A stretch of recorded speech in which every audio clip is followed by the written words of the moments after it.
Bonjour à toutes et à tous. Aujourd'hui, je vais vous parler de l'antibiorésistance. L'antibiorésistance est l'un des grands enjeux de ce siècle en termes de santé publique. Pourtant, ce phénomène reste méconnu et mal documenté. Pendant longtemps, on en a surtout parlé dans les pays développés. Ces images vous disent peut-être quelque chose. Mais il a fallu attendre 2014 pour que l'Organisation mondiale de la santé publie un rapport sur le sujet. Ce rapport marque le début d'une véritable prise de conscience au niveau mondial. En 2016, un rapport commandité par le gouvernement britannique a estimé que 10 millions de personnes pourraient mourir d'une infection résistante aux antibiotiques d'ici 2050. L'antibiorésistance, c'est la capacité d'un micro-organisme à résister à l'action d'un antibiotique. Les traitements deviennent alors inefficaces et les bactéries résistantes se propagent. Pour éviter la catastrophe sanitaire qui s'annonce, il faut non seulement mieux diagnostiquer, mais aussi renforcer l'hygiène et le contrôle des infections. Pour cela, l'OMS a identifié 5 axes prioritaires. Il faudrait donc mieux faire connaître ce problème pour permettre un changement de comportement des personnes concernées. Renforcer les connaissances par la surveillance et la recherche. Les données manquent toujours sur l'ampleur exacte du phénomène, alors qu'elles permettraient de faciliter la recherche et le développement d'alternatives.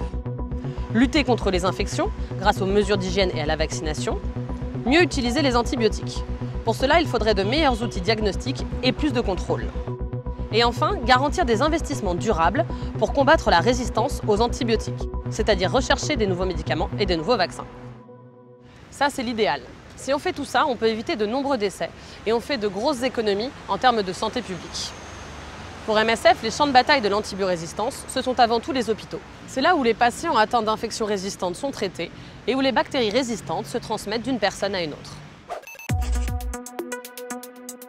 Eh bien, le problème, c'est que sur nos terrains d'intervention, on ne sait pas si les antibiotiques qu'on va donner à nos patients seront efficaces ou pas. Résultat, les résistances se multiplient. Isabelle Mouniamant est directrice adjointe des opérations chez MSF et on va voir avec elle comment ça se passe sur le terrain. Bonjour Isabelle. Bonjour. Alors, quelles sont les difficultés auxquelles nos équipes doivent faire face sur le terrain?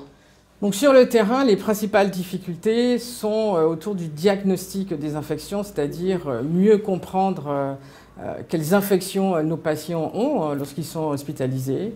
Donc d'avoir par exemple des laboratoires pour bien diagnostiquer les infections des patients. D'avoir aussi des bonnes prescriptions, donc des prescriptions rationnelles d'antibiotiques. Avoir le bon antibiotique sur la bonne durée et au bon dosage. Et puis renforcer tout ce qui tourne autour de l'hygiène hospitalière pour prévenir et contrôler les infections acquises à l'hôpital. Comme le problème est multidisciplinaire, la solution l'est aussi. Si on a accès à un laboratoire, mais que le contrôle de l'infection n'est pas optimal, eh bien les bactéries résistantes se propagent. Ou bien, si l'on a un laboratoire, mais que les cliniciens n'utilisent pas de manière rationnelle les résultats, les patients ne seront pas traités efficacement.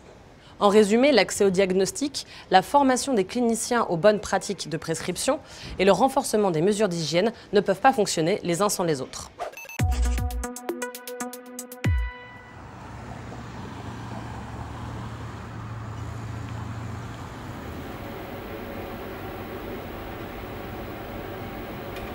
هون احنا بنعمل identification and sensitivity للبكتيريا اللي ممكن نقدر انه نطلعها من العينات اللي بنستقبلها للمرضى الحروب اللي جايين يتعالجوا عنا بهذا المشروع. بنستخدم الانكيوبيتر لحتى احنا نخلي البكتيريا تعيش على درجة حرارة مناسبة لإلها وتكبر إذا كانت موجودة. زي ما بنعرف كل بكتيريا مختلفة عن بكتيريا الثانية، لذلك كل بكتيريا بدها انتيبيوتكس مناسبين لإلها ويشتغلوا ضدها.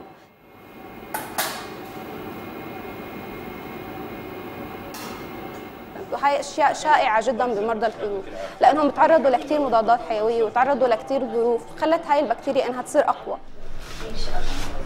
بعدين مجرد ما خلصنا بنطلع النتائج بنطبعها وبنعطيها للدكاتره ومن هناك هم بيتصرفوا. كمان في شغلات ثانيه بنعملها انه احنا بنعمل احصائيات لعدد البكتيريات اللي بتطلع معنا، عدد البكتيريا هاي وكل انتيبيوتيك هي مضاده له وبنحاول نطلع بنهايه الشهر او بنهايه السنه. Mais ça n'est pas tout. MSF soutient plusieurs projets de recherche et développement afin d'améliorer les outils de diagnostic et développer de nouveaux antibiotiques. Alors vous l'aurez compris, l'antibiorésistance est un combat à la fois urgent et sur le long terme qui nécessite des investissements durables et mobilise notre personnel sur le terrain. Merci de nous avoir suivis et n'hésitez pas à partager cette vidéo sur les réseaux sociaux.